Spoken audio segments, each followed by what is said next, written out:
the war came, and I was the prime age of 20 years of age in 1939 when the war started, and I first volunteered in November, knocked back, and because of loss of a couple of fingers, and after 4 more attempts I eventually was accepted, and I was allotted the duty of as a ASC, Army Service Corps driver. 3 weeks in Redbank, mainly all route drill and route marches. Only 4 people were allowed on when we marched on to South Brisbane Station, because the train didn't go across the river then. South Brisbane Station, to catch the train back down south after final leave. We were only allowed 4 people on the station. That was the mother, father, sister, and my future wife, my girlfriend. And that after 10 minutes or so, and that's about all it was, I saw a tear in my father's eye for the first time ever. And I never realised until I went away and we were trapped in the snow blizzard. 10 weeks after he passed on, I should say, I found out that he had died. It took 10 weeks for me to hear. Got on the ferries, Sydney ferries, out to the Mary, no, I should say the Elizabeth, Queen Elizabeth. The Mary had already landed. And we were put there, and when we were sailing out and they were playing Mary's Farewell and so forth, it suddenly hit me, we'll ever get back here again, you know? We were told that we would be trained in Palestine, and that's where I was trained, at the Deir camp in Palestine. I had roughly 18 months in Palestine. I can say, fortunately, I never had to go through some of the problems that other drivers or other servicemen did. One thing I must say, that when I first got to the Middle East, I met up with some friends I had never ever known from Victoria, and I can tell you this, I had friends for life. When you meet up with anybody in the army, mateship is different to civil life mateship, because you have a closer affiliation or feeling for the people you come in contact with, and in this case I can say that for 4.5 years we were never ever apart, Reg Hall and myself. In particular with Reg, he was a very avid tour player and I was a poker player, and we had a common pool and we'd, operate off that. I'd play poker in our spare time and he would go on the 2-up. And that mateship continued on very, very solidly until he died, unfortunately, last year. And I'll never forget it, because it's something that lasted all my life as far as I was concerned from the day I first met him. Friendship, mateship, call it what you like, is that I then met up with the people overseas, not so much the ones in camp in Australia, but overseas, stuck with me forever after. Reg was closer and a brother as far as I was concerned. Friendship that existed then was stronger than ever, because we were more or less on our own. I photographs I can show you. Wild men from Borneo, I can tell you. We were right in the middle of New Guinea and heading up towards WWII, which we eventually got to, and that was it.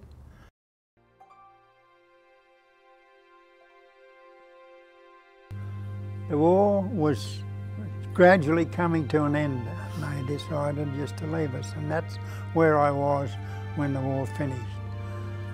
As I said before, my friendship with these chaps I knew in the army still continued on.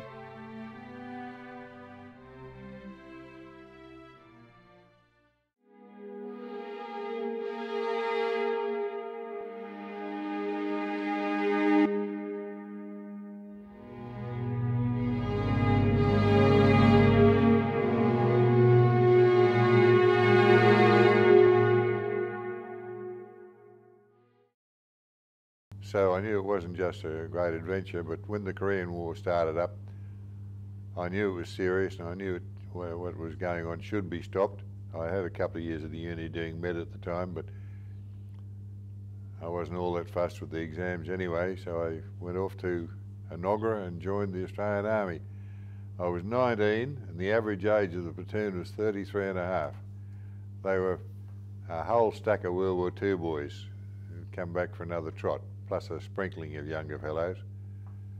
And we were talking about mateship in the army before, and it was a genuine eye-opener.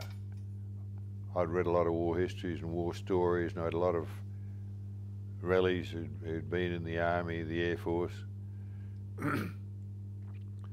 But when I actually joined this army, the first couple of weeks were a bit of a shock, almost a shell shock. I looked at some of the things these blokes were doing. As I said before, they were breaking all the commands I'd heard of and a few I hadn't heard of.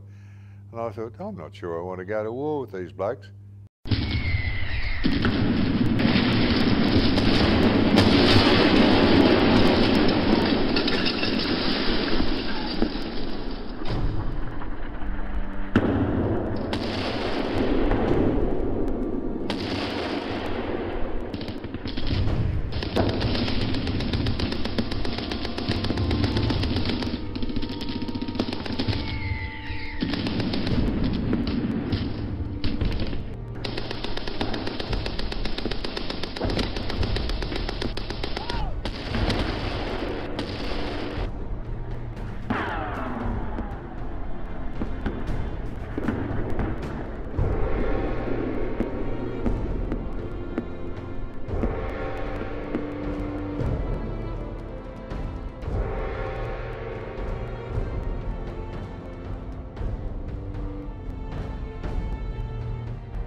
The great majority of the blokes I still know,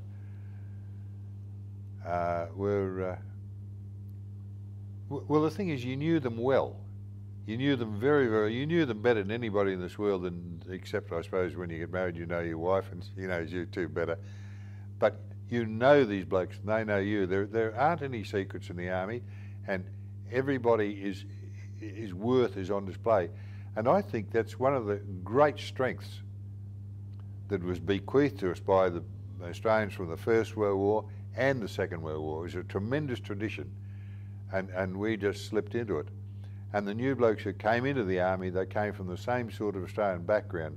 They were the material, and they picked up a great tradition. And glad and honoured to be a part of it. one bloke, Jimmy Handfling, as skinny as a greyhound dog, all the guts in the world. If he didn't win a fight, the other bloke knew, by crikey, he'd been in one. And not that he was pugnacious or anything, but if he got in a strife, just sheer guts and tenacity. He was a great inspiration everywhere, in Korea and after the war. And McKinnon, the same, Eric McKinnon. And he had tremendous courage. We thought we were in strife one night on a patrol, which I was leading out as forward scout. And next thing, no finesse, McKinnon came thundering through like a circus elephant on leave. Didn't even think of himself. He knew one of his blokes was in trouble. He was going to get up front and deal with it. And he's been that way for the last 60 odd years. Just a top bloke, a pleasure to know. And a lot of the blokes I knew in the army. Owen Scaife, Air Force, World War II, shot down Boxing Day in 1944, came back to Korea. He was head of the sniper section. And pretty wise bloke too. He handled the blokes in the section very, very well indeed. Oh, there are other blokes you meet in the RSL afterwards, and you look at them and think, they remind me of so-and-so. They had that same tradition and that same way of carrying themselves. They all had that stamp on them. And one of the great advantages we had, that Harold was talking about before, I think, is we were all volunteers. That's a tremendous advantage in a group or an army. We were there for, mostly for good reasons, I suppose. Some for not so lofty ideas, just for the hell of it.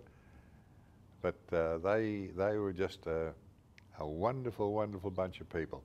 And as a very naive young fellow who led a fairly prudent life, I suppose, I learned a lot about the world from these blokes.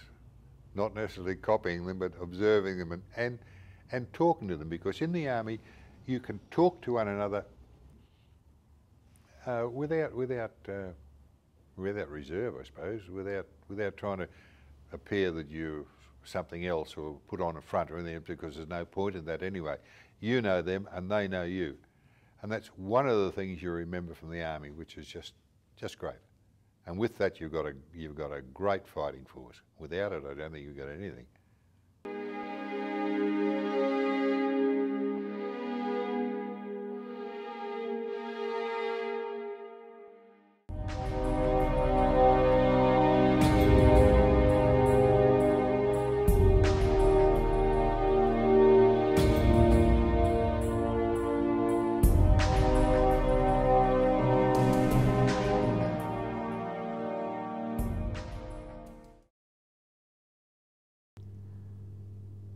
I was very pleased to see that in almost every case, these young fellows who had come into the army, not by choice, by conscription, had put all their reluctance to join the army behind them and were committed to making the most of their 2 years military service.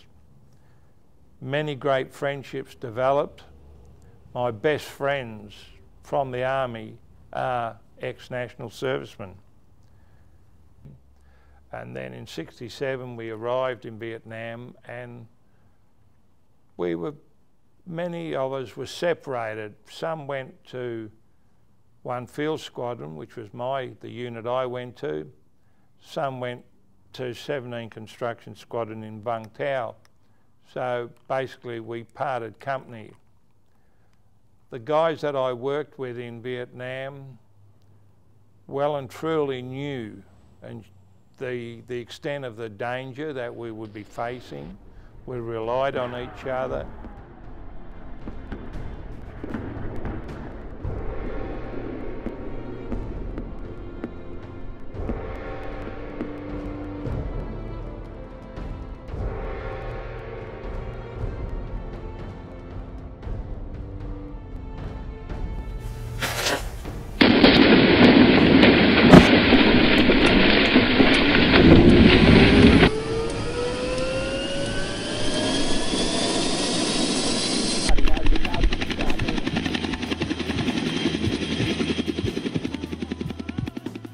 The explosion ripped my left leg off, and caused many more injuries to my body. I was rushed to hospital by helicopter and survived many hours of surgery before regaining consciousness on the post-op ward of the US Army 36th Evacuation Hospital at Vung Tau. 10 days later, my right hand was amputated.